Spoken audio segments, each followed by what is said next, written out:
Hello everyone, Lore Master of Sotek here, and happy Halloween. It's finally here. This month feels like it has taken so long. But enough on that, let's get into why I'm sure you're all here to figure out how the art community contest went, and of course, who will be walking away with our prizes for first, second, and third. So for those unaware, which some of you may be, I decided to host a community contest every month, and will usually pony up a decent amount of my own funds to basically act as a prize pool, just to kind of try and foster community activity around here, especially for just fans of Warhammer, not just Total War Warhammer, but just Warhammer Fantasy in general. So this month I decided to do something a little different and step away from the video games and instead host a art contest. Because art, I think, is at the core of any vibrant community, and it's really, really good to encourage and support people who create really, really cool things. But in any event, I basically sent out a call to arms for anyone. It was completely open, whether you were a complete amateur or a seasoned veteran, to basically create a piece to invoke the seasonal feeling of Geheimnisnacht, which I know I'm saying terribly because I don't know German, but it is, of course, the evening when the Chaos Moon Morslib waxes full and the vein between realities wears down to its thinnest, so that all sorts of nasty things are crossing over. Magic is an ascendant. The undead are able to rise and move about with impunity. Demons come pouring out all over the place. Greenskins get super active. It's just a bad time for just about everybody. So we did get a decent amount of participation. I'm really, really pleased with all of the works that I received. We got, I want to say, 15, 16 pieces of art, and because of, that's not a absurd amount, I will be more than happy to share them all with you here in this video and talk about them a little bit. So real quick, before we get into the images, I do want to talk about the judging and essentially how it overall worked. I'll have like a little paragraph down in the top pinned comment if you actually just want to read the nitty-gritty details, which there's not a ton of. But essentially, there were 3 judges who were Anna, aka Lady Turin, who is Turin's wonderful, beautiful wife, who is, of course, a very, very skilled artist in a number of formats. Then we had Ruo Yu, which I may be pronouncing incorrectly because I know him by a different name, but this is his, official name, who is a very, very skilled artist. You'll be able to find all the links to the various judges' personal pages where you can, see their other works of art or commission them or whatever. But yeah, he is a exceptionally skilled professional artist. And last but certainly not least is Arvid, who is not only a fantastic artist, but a member of our own community.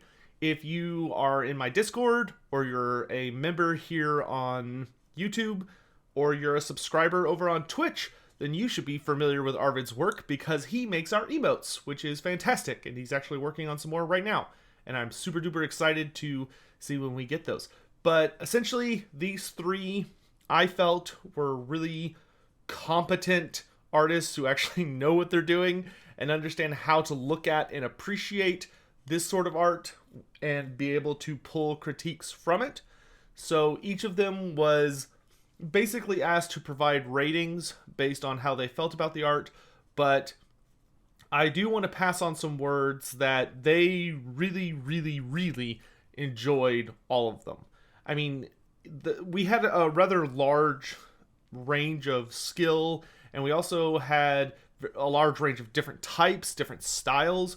We had some people who clearly made physical pieces of art using various methods, from watercolors to sketching to colored pencils and stuff, and all those turned out phenomenal. And they just took a really nice picture and sent them over. And we also had people that did digital art, which also turned out super amazing. And I'm so very, very pleased by all of the entries, and I just really appreciate everyone who participated. And the judges, on threats, wanted to make sure that I heavily passed on their thanks and their appreciation of all these different works. They really found something to enjoy and love about all of them, which is just wonderful. If you are one of the artists and you're listening to this, feel free to reach out to them. I don't know how quickly or slowly they may get back to you, because they are very busy people, of course. But they had lovely things to say about all of your pieces, which is just wonderful. So, with knowing who the judges are, which if for our judges and artists, I will have a document that you'll be able to go into and see basically ways, like if they have social links, so places where you can reach out to them to try and maybe get a commission done by them, or just I don't know, talk to them about something relevant. Please don't like reach out and waste their time. But I have an artist document and a judge document, so you'll be able to check them out. Some of them have essentially like portfolios or galleries. A lot of them have like Instagrams that you can go and check out, which is really fun. And yeah, if you have like a personal project you'd love to see made, or maybe you're part of a group for role playing, or you really like a particular facet of Warhammer Fantasy lore, these are all wonderful people who you could reach out to have a piece done, and it's awesome. I've had a commission done by every single judge, which is a fun fact. Arvid made this background image that you're seeing right now. Before we step into the pieces of art, he created that for me. I can't show you the one made by you yet, because it's a secret, but you'll get to see it at some point in the near future, very near future. And then Anna actually made some very lovely little objective tokens for me. And I've also purchased a piece from her Etsy page in the past, a little lizardman shield thing that I really, really like. So, yeah, anyway, feel free to reach out to the artists or the judges if you'd love to hit them up for commissions and stuff. I would be over the moon to hear that they get even like a small job or piece of business from participating in this contest. That would make me so very happy. But enough delay. It's time to get into the art pieces. And I'm not going to wax super lyrical on these, because I don't want this video to be like 1,000,000 minutes long. So I'm just going to kind of like give a very brief, a little focus on each of them. But there will be a link down in the pinned comment where you can just go check out the entire gallery and see all of them for yourself. You can download them. Kind of, part of the thing for people who wanted to participate in this is that this is a community event. So feel free to check out these images, download them, and use them for whatever you want. Just make sure you credit the artist if you decide to use them for, don't try and steal credit. Make sure you, if you're going to use it for something commercial, you credit them appropriately and all that stuff. But it's for everyone to enjoy and like have as your background or whatever you want to do with it. So without further ado, let's get into it. Our first piece on display today is Tlakshan's Bane Rises by Red Salamander. And this is a lovely piece that you can see he drew in person that it kind of shows a cool dichotomy between Morslib, the Chaos Moon, and Manslib, the True Moon. Here you can see the Chaos Moon over on the left giving off that very, very infamous eerie green sickly glow it has. Of course, with that big old skull face that it's also quite famous for. And while it's got a cast on a shattered, looks like Imperial ship shown up on the beach, on the right we have Manslib giving off a much more wholesome and natural glow, with some sort of dead sea creature washed up on the beach. And if you look very closely in the bottom right, which, as a reminder, you can look in the Google Doc and check out any of these images and zoom up on them and all the detail you want, you may see two familiar figures from the Total War Warhammer 2 Lizardman Vortex campaign. And I just want to say, I do very much love this piece. It actually took me a surprisingly long time to notice the two lizardmen on the bottom right, because I kept focusing all my attention on Morslib. But this is a lovely picture, and I can't imagine how nauseating or concerning it would be to be trying to sail on that sea. Our next piece is The Tiger Hunter of End by the CH Remix.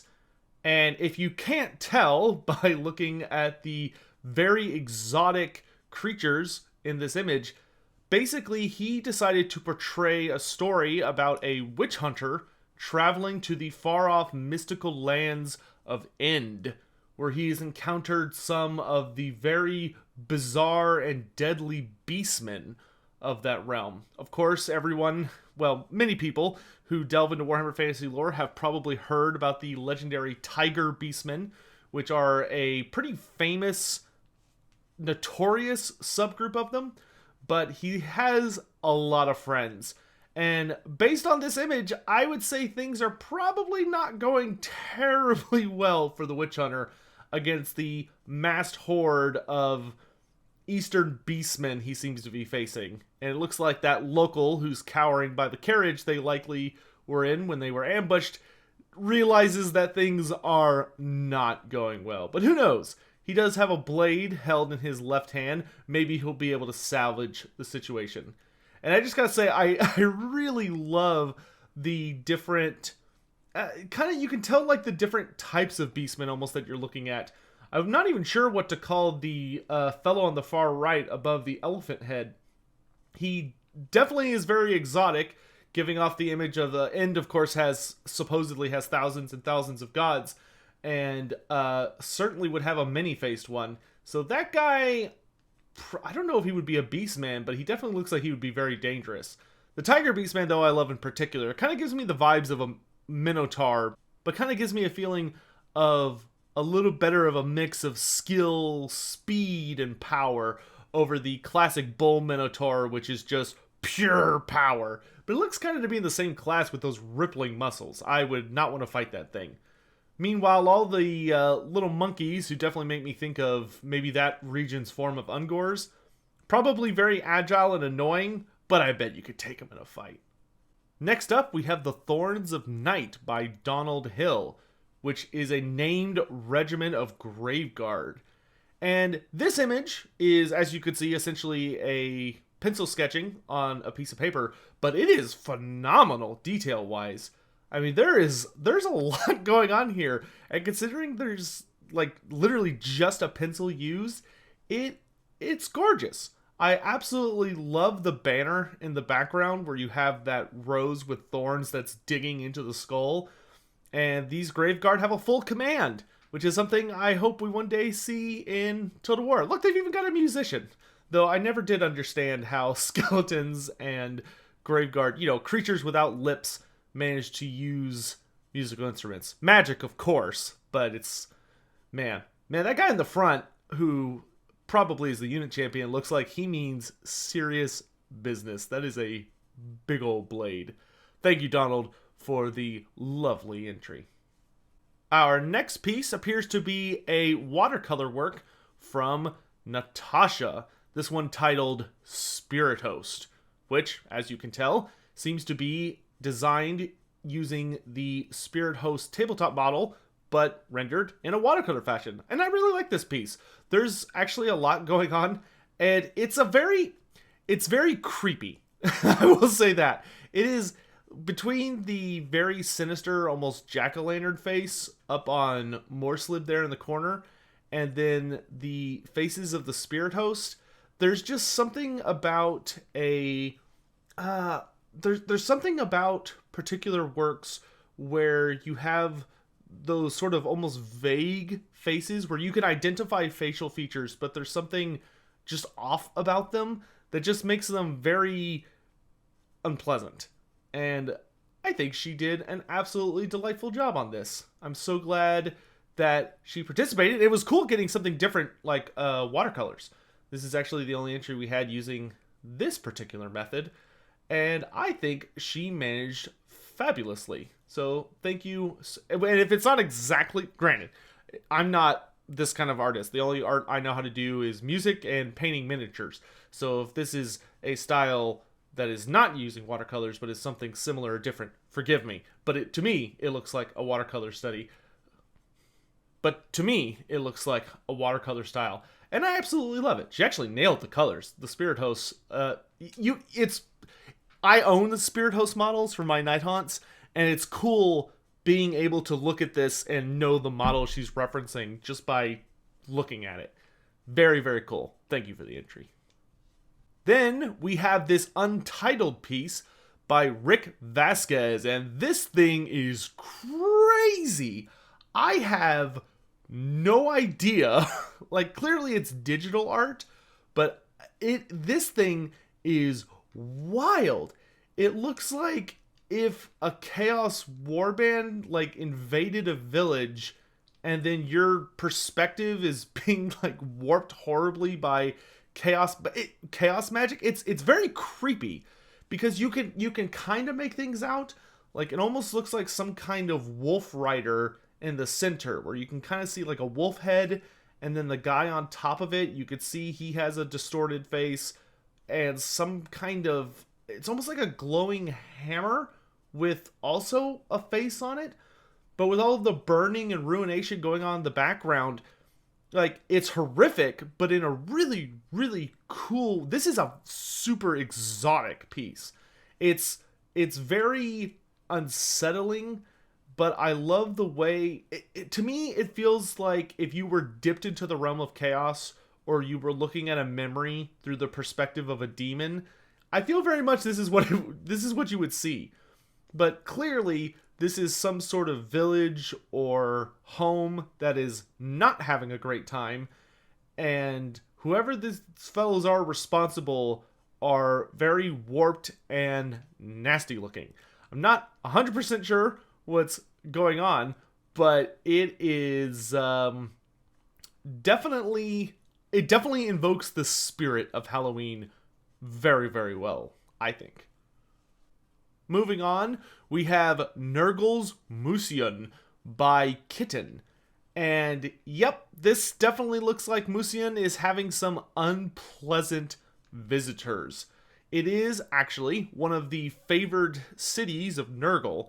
Fun fact that Nurgle, the god, is so fond of the city of Musion because he has started so many of his delightful little plagues there, that when the demons of Tzeentch got close to burning it down once, he actually sent a giant army of Nurgle demons to save it, and succeeded.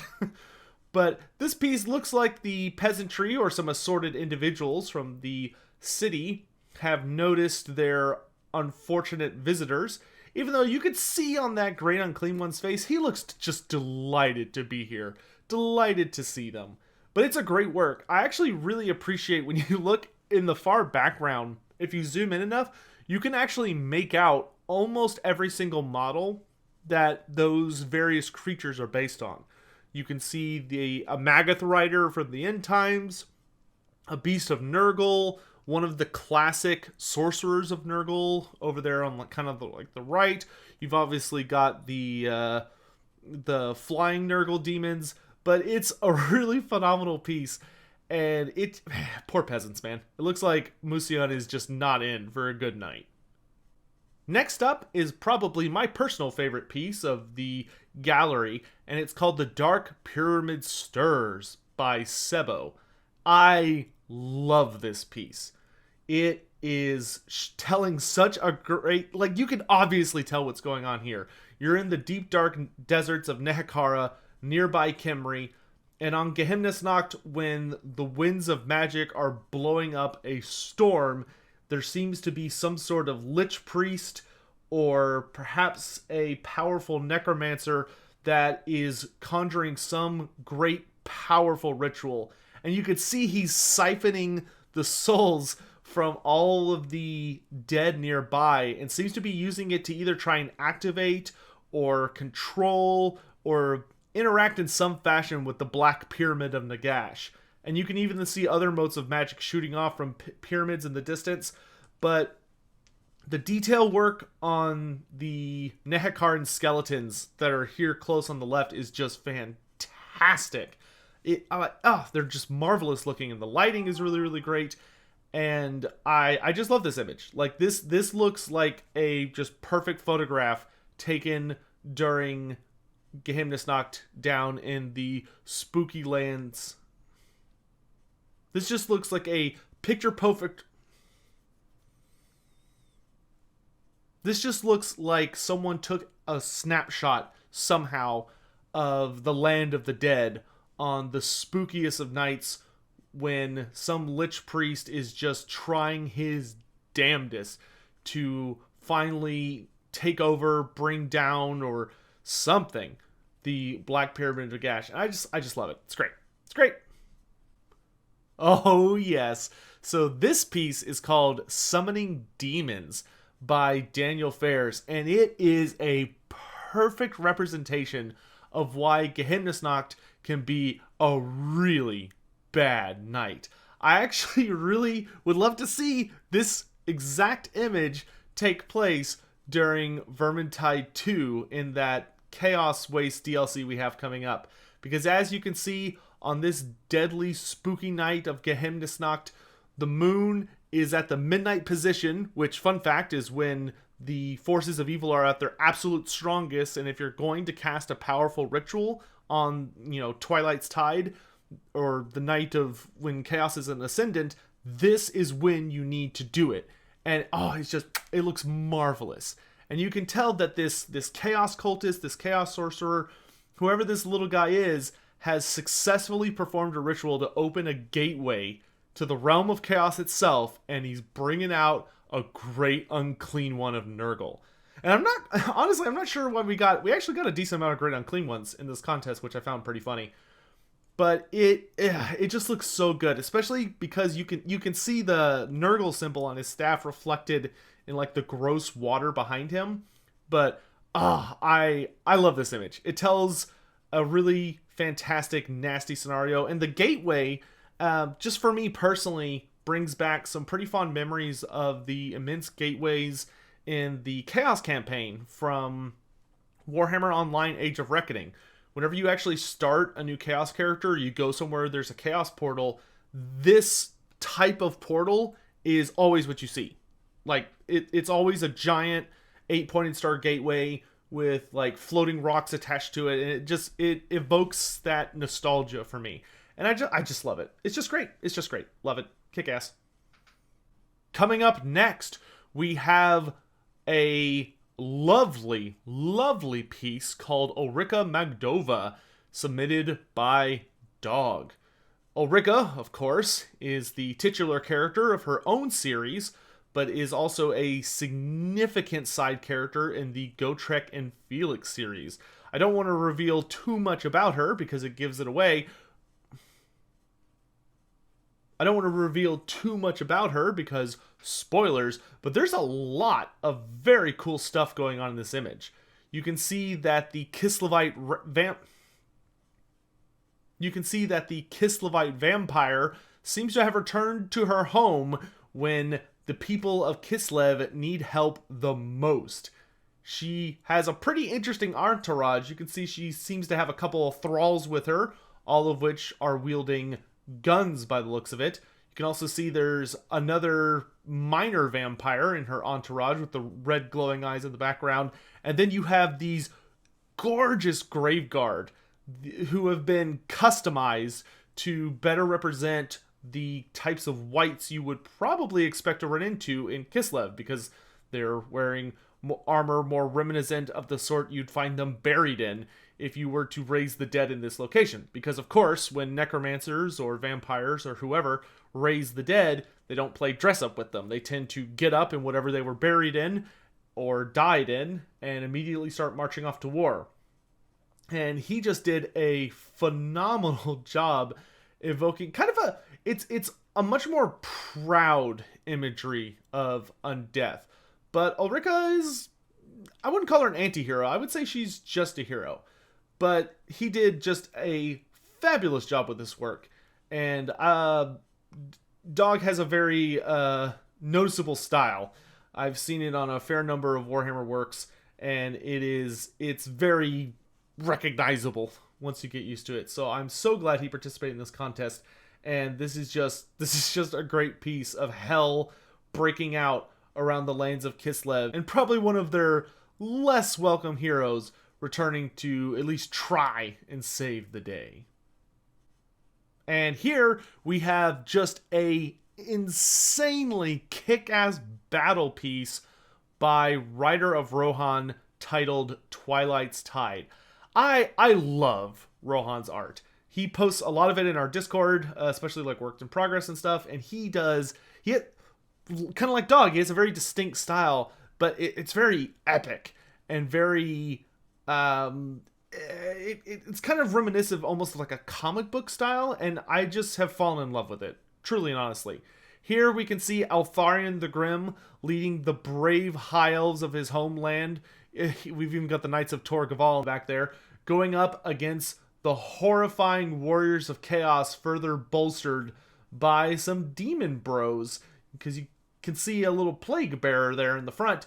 But this is a lovely, wonderful piece that just shows off a very epic conflict about to go down, because you just know the forces of chaos are there to stir up trouble. I believe in the notes he submitted with this piece, which will be included in the artist document, that this is essentially a chaos horde being led by a chaos sorcerer lord, who I believe is that fellow back there on the chaos dragon. And then he brought a lot of friends with him. You can see, looks like an exalted champion or exalted hero on a manticore. You've got chaos warhounds, plague bearers. There's a really very, very creepy looking chaos spawn there in the back. All sorts of warriors of chaos, and of course the big sorcerer man himself. But then you've got the High Elves being led by Eltharion the Grim. My money's on Eltharion.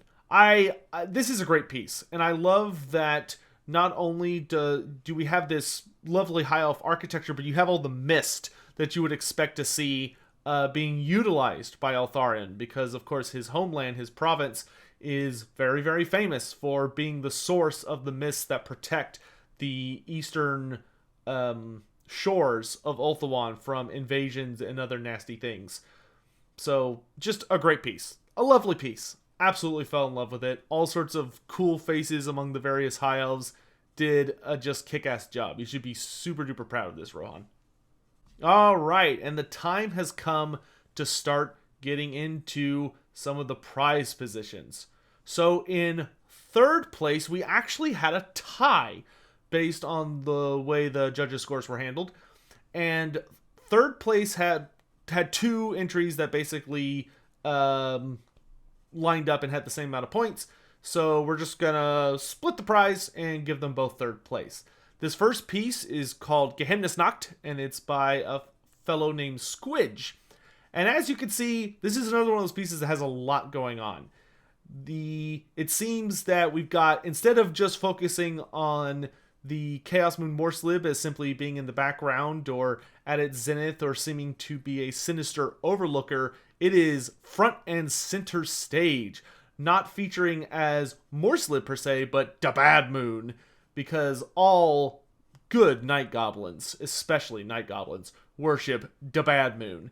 And as you can see here, it seems this particular goblin shaman has very much tapped into the sorceress energies and seems to be using it to scry on a very, very unfortunate imperial town that you can see down there in the bottom center, a port city it looks like, that is being absolutely burned down and demolished by beastmen. And it seems the goblin has tuned in and is enjoying the show. Based on how much he's enjoying it, I can't help but wonder if he was somehow involved. But at the very least, it's a very cool image with a lot of really interesting tidbits going on and a lot of really creative and fascinating effort put in to give it there's just, I don't know how to describe it because I don't have the words for it, because I'm not an artist and I don't know all the fancy terms, but it's just a lovely piece. I love how creepy it is, and it just has a desperate and kind of quality to it that's just marvelous, especially with that very, very creepy phantom figure that's hovering behind the goblin. I wonder if that's some sort of deathly or chaotic entity that's also really, really just enjoying the show they've tuned into tonight. And the other person who tied for third place is Doc Lumbago with his piece Family Reunion. And this one is fascinating. So essentially, Doc took a really different angle than everybody else when it came to handling the event and the mood of Geheimnisnacht. Instead of focusing on a more violent or purely creepy view, this is creepy, no doubt, but when you read kind of the story behind it, it's also very sad. Essentially, this woman is literally visiting her deceased, or what she views as her deceased children. She's gone to this clearly overgrown and abandoned graveyard with various Sigmarite iconography and is visiting with the souls of children that she was very close to, or at least believes herself to be close to. And certainly she is a very frightening individual, a necromancer, no doubt, though I believe he gave her a different title. This is another one of those pieces that came with a lovely descriptor that you'll find in the artist documents. But it is a somber but just beautiful piece. The style used behind this one is just absolutely marvelous. And the colors are... the faded, shadowy quality of it is just truly spectacular. It's absolutely lovely. And the ghost children, which are all drawn just in brilliantly creative ways, are also faintly luminescent. Like the lighting is just really, really cool on the candles burning from her little shoulder things, and the ghost children, and of course the moons, Morslib and Manslib, and it's just wonderfully done. It's a beautiful piece. So congrats to both those individuals on tying for third place. Our second place piece is titled "The Bad Moon H2O," which, according to the artist, Loretta Burris, is a reference to a presumably not super great Halloween movie, which she says that she actually took inspiration from the Halloween movies to create this image. I'm not terribly familiar with the Halloween films myself, but I imagine those of you who will probably get the reference. But this is this sketch work is beyond insane. I absolutely adore this image, and the fact that she hand drew and did all of this with colored pencils, it's mind-boggling. The goblins look absolutely horrific and just terrifying, clearly egged on by the Bad Moon. And just looking at this image, I feel pretty confident getting a story of just how, because the Bad Moon is out, all these goblins have been encouraged and are raiding some town in the Empire or the Border Princes or somewhere, and they've burst into this woman's house, and based on the blood coming off from that one goblin, I'm guessing they found at least one of her family members, or maybe that guy just bit his lip, who knows, that can happen. And she is clearly not having a good time. I gotta say, the use of that sickly green to not only enhance the imagery of the goblins, but it just casts like I'm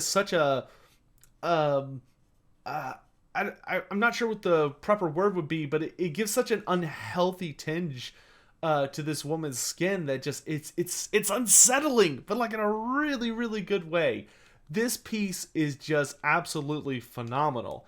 And I know the judges, and myself included, were just completely blown away by the just god-tier sketch work done on this. The goblins, the moon, the woodwork, the walls, all the way she mixed all the colors, and of course the centerpiece of the image, this woman, is just, it's amazing. It's just amazing. So big congrats to Loretta Burris on second place. And then in first place, we have The Last Silence by Igor? I'm going to say Igor, but forgive me if that's wrong. This piece is wonderful, and it tells an entire story so quickly. There's so much you can tell going on by looking at this piece. You can tell we're in Sylvania because you have that amazing Sylvanian castle in the background with all the fell bats just flying everywhere in the full moonlight. You have this beautiful mist effect with these Karen race that are clearly looking. I mean, you can tell what's happened by just little details looking around. You could tell from that zombie in the bottom left, and from the fact that that witch hunter is bleeding from his neck, which he's pressing his hand up against. You can tell that they seem to have entered this graveyard, this dwarf and this witch hunter likely looking for the vampires dancing in the background, and they ran into the zombie, which seems, based on the blood in its mouth, to have bit, or at the very, I'm gonna go with bit, but wounded the witch hunter in some way, and he made a noise when he struck it down. So him and the dwarf fell back under those tombs, and the dwarf's trying to shush him, despite the fact that he's bleeding from a face or neck wound, and those Karen Rays heard something. So they're out here investigating what's going on while the vampires are just enjoying this horrendous night when they are just at the height of their power. Now, as for the vampires themselves, I can't be 100% sure, but based on the male vampire who's facing away from us with the long white hair and the heavy armor, and the style that the female vampire has going on, it almost looks like Vlad and Isabella, but I'm not 100% sure. It definitely could be Vlad and Isabella, though. But this image just tells such an amazing... It tells a full story immediately. And this was the only piece that all three judges absolutely agreed on, having as one of the big contenders for first place. And it, easily acquired the most votes to surge up there. And look, I mean, you can even look at that. The ghosts are ethereal. Look at that. You can see like the castle and the tombs behind them, and like the forest through that one on the left, but like seeing the castle through the scythe of the one in the center, or the hills through the scythe of the one on the right, or that you can see the tombstones behind the little wisps trailing them, but they get more solid looking when you get to the bone aspects. It's just phenomenal.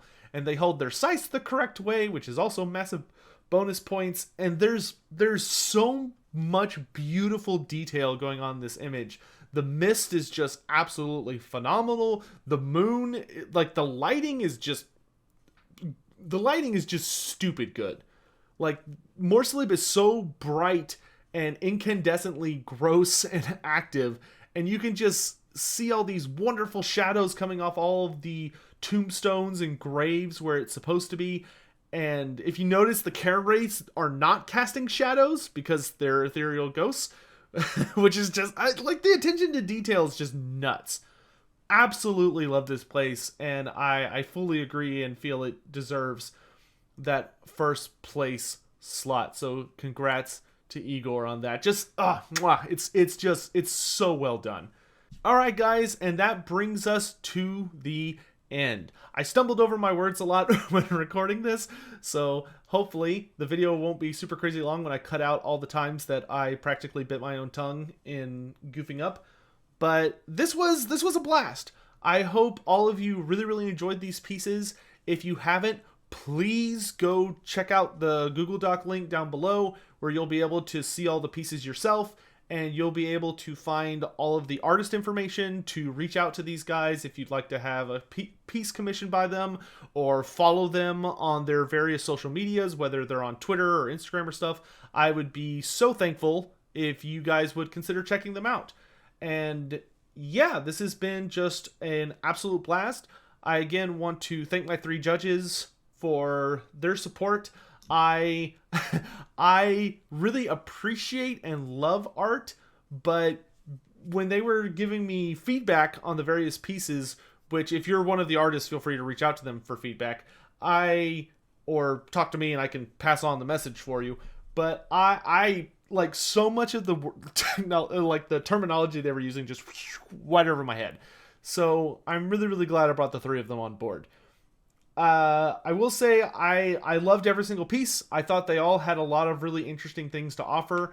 They all covered we got pieces about undead, we got pieces about demons, we got pieces about greenskins. It's marvelous. We got a ton of stuff, and I'm super happy with how it went, and I look forward to hosting another of these in the future. Granted, funding these is not super duper cheap, so it might be a bit before we do another art contest, but I hope when we do, we get even more entries and we can get the word out even faster. And I can assure you that we won't be doing it in such a rush like we did this time, where you only had about a month to create an entry. But yeah, that wraps us up. Thanks so much, everyone, for watching. Big thanks again to all of the artists for participating. I wouldn't have anything to talk about, and the community would be missing out greatly if you hadn't decided to take that step and participate, regardless of if you placed in the top 3 or not. I am deeply, deeply thankful for your participation, and the judges and myself genuinely loved every single piece. There was something really fun and delightful in all of them, and you should all be extremely proud of your work. And I hope we'll see you again for the next one. In any event, I hope you all have a lovely Halloween day. If you're stopping by the channel for the first time or have not been by in a while, be sure to check out the Monstrous Arcanum playlist that has been running basically the entire month of October. I've been doing a series of lore videos covering all sorts of different horrifying, scary monsters from across the Warhammer Fantasy world, and I think the entire playlist is going to be like, there's only one episode left, which comes out tonight, Halloween night, but I think there's like 17 or 18 episodes that are all at least like 15 to 20 minutes long, so it's a ton of Warhammer Fantasy lore, and you should all check that out. In any event, thank you all so much for watching. I'll see you guys next time.